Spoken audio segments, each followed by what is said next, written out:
రేపు బీజేపీ కేంద్ర ఎన్నికల కమిటీ సమావేశం కాబోతోంది. మొదటి 3 దశల్లో ఎన్నికలు జరిగే నియోజకవర్గాలకు అభ్యర్థుల ఎంపికపై ఫోకస్ చేసింది. అనంతరం విడుదల చేయనుంది బీజేపీ 3వ జాబితా. ఇప్పటి వరకు 2 జాబితాలను ప్రకటించింది బీజేపీ.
రేపు బీజేపీ కేంద్ర ఎన్నికల కమిటీ సమావేశం కాబోతోంది. మొదటి 3 దశల్లో ఎన్నికలు జరిగే నియోజకవర్గాలకు అభ్యర్థులపై ఫోకస్ చేసింది. ఇక ఇదే అంశానికి సంబంధించి మరింత సమాచారం మా ప్రతినిధి రాజు లైవ్ ద్వారా అందిస్తారు.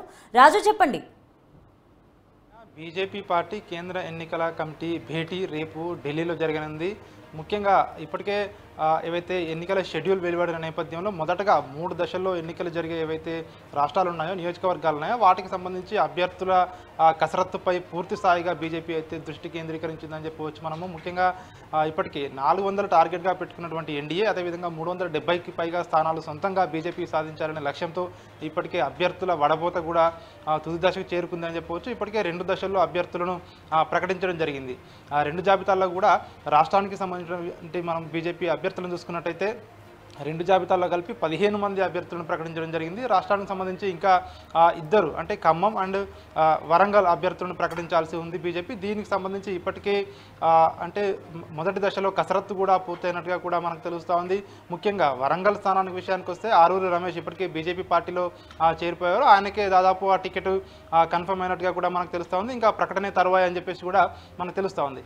ముఖ్యంగా బీజేపీలో ఖమ్మం టికెట్పై ఇప్పటికే సందిగ్ధత నెలకొని ఉంది. ముఖ్యంగా ఖమ్మం టికెట్ ఆశావాహులు కూడా ఎక్కువగా ఉన్నారు. మరోవైపు ఇటు టీడీపీకి కేటాయిస్తారని చెప్పేసి కూడా గత 2-3 రోజులుగా వార్తలు కూడా వస్తూ ఉన్నాయి. ముఖ్యంగా ఎన్డీఏలో టీడీపీ భాగస్వామిగా ఉంది కాబట్టి, అదేవిధంగా ఖమ్మంలో టీడీపీకి క్యాడర్ కూడా ఉంది అని చెప్పేసి అటు టీడీపీ నేతలు ఇటు అధిష్టానంతో చర్చలు కూడా జరిపారు.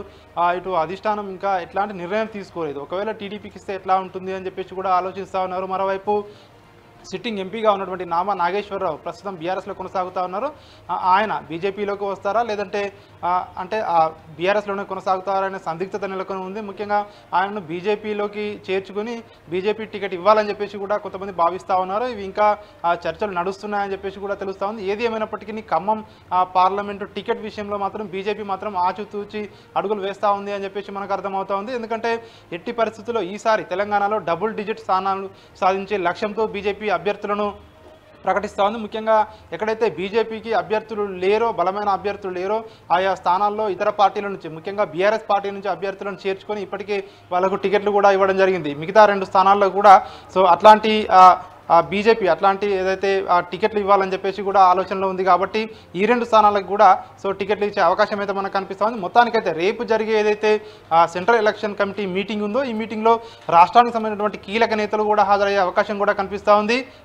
ఈ మీటింగ్లో ఒకవేళ ఖమ్మం సంబంధించినటువంటి టీడీపీకి ఇవ్వాలని చెప్పేసి ఏదైతే ప్రతిపాదన అధిష్టానం వీళ్ళ ముందు పెడితే రాష్ట్ర నేతలైతే ఖచ్చితంగా వ్యతిరేకిస్తామని చెప్పేసి కూడా ఇప్పటికే ప్రకటించడం జరిగింది. ముఖ్యంగా రాష్ట్ర అధ్యక్షుడిగా ఉన్నటువంటి కేంద్ర మంత్రి కిషన్ రెడ్డి, అదేవిధంగా లక్ష్మణ్ వీళ్ళిద్దరూ కూడా టీడీపీ ఇక్కడ ఖమ్మం సీటు ఇవ్వడానికి వీళ్ళు వ్యతిరేకిస్తూ ఉన్నారు. తెలంగాణలో ఒంటరిగానే పోటీ చేస్తాం బీజేపీ అని చెప్పి కూడా వీళ్ళు చెప్తా ఉన్నారు. ఖచ్చితంగా డబుల్ డిజిట్ స్థానాలు 10కి పైగా స్థానాలు సాధించడమే లక్ష్యం అని చెప్పేసి కూడా ఇటు బీజేపీ నేతలు చెప్తా ఉన్న పరిస్థితి నెలకొని ఉంది. ఏదేమైనప్పటికీ అభ్యర్థుల కసరత్తు మాత్రం తుది దశకు చేరుకుంది. రేపు సిఈసి మీటింగ్లో ఏదైతే ఆ ఫైనల్ అయిన అభ్యర్థులకు ఆమోద ముద్ర వేసి టికెట్లు ప్రకటించే అవకాశం మనకు స్పష్టంగా కనిపిస్తూ ఉంది. లావణ్య, అయితే రాజు, ఇప్పటికే రెండు జాబితాలను ప్రకటించినప్పుడు అందులో మహిళలు ఉన్నారు. సో ఇప్పుడు 3వ జాబితాలో మహిళలకు ఏమైనా ఛాన్స్ ఉంటుందా? ఖచ్చితంగా ఇటు మనం మహిళలతో మాట్లాడినప్పుడు మహిళా అభ్యర్థులు ఎవరైతే ఉన్నారో ఆశావాహులు ఎవరైతే ఉన్నారో వాళ్ళు కూడా ఇటు అధిష్టానానికి ఇప్పటికే వాళ్ళ రిక్వెస్ట్ కూడా పంపించడం జరిగింది. చాలామంది కూడా నేతలు చెప్తా ఉన్నారు ఇప్పటికే ఇటు బీజేపీ పార్టీ ఇటీవలే మహిళా బిల్లును కూడా ఆమోదించింది. కానీ ఇప్పుడు అది చట్టరూపం ఇంకా దాల్చలేదు. ఇంకా దాని అమలు కావడానికి ఇంకా సమయం కూడా పడుతూ ఉంది. అయితే బీజేపీ ఇప్పటికే మహిళా బిల్లుకు సంబంధించి సుముఖంగా ఉంది, చట్టాన్ని కూడా చేయడం జరిగింది. అయితే దానికి సంబంధించి బీజేపీ అంతర్గతంగా వాళ్ళు కూడా 33% ఇవ్వడానికే బాగా కసరత్తు చేస్తూ ఉన్నారని చెప్పేసి కూడా ఇటు వార్తలు వస్తూ ఉన్నాయి. అయితే మొత్తం తుది జాబితా విడుదలైన తర్వాతే ఎంతమంది మహిళలకు ఇచ్చారు, ఎంత % ఇచ్చారని చెప్పేసి కూడా మనకు తెలిసే అవకాశం కూడా కనిపిస్తూ ఉంది. అయితే బీజేపీ పెద్దల నుంచి వస్తున్న లీక్ల ప్రకారం అయితే ఈసారి ఖచ్చితంగా మహిళలకు పెద్దపీట వేసే అవకాశమే ఎక్కువగా ఉంది అని చెప్పేసి కూడా తెలుస్తూ ఉంది. Lavanya. Right, thank you Raju.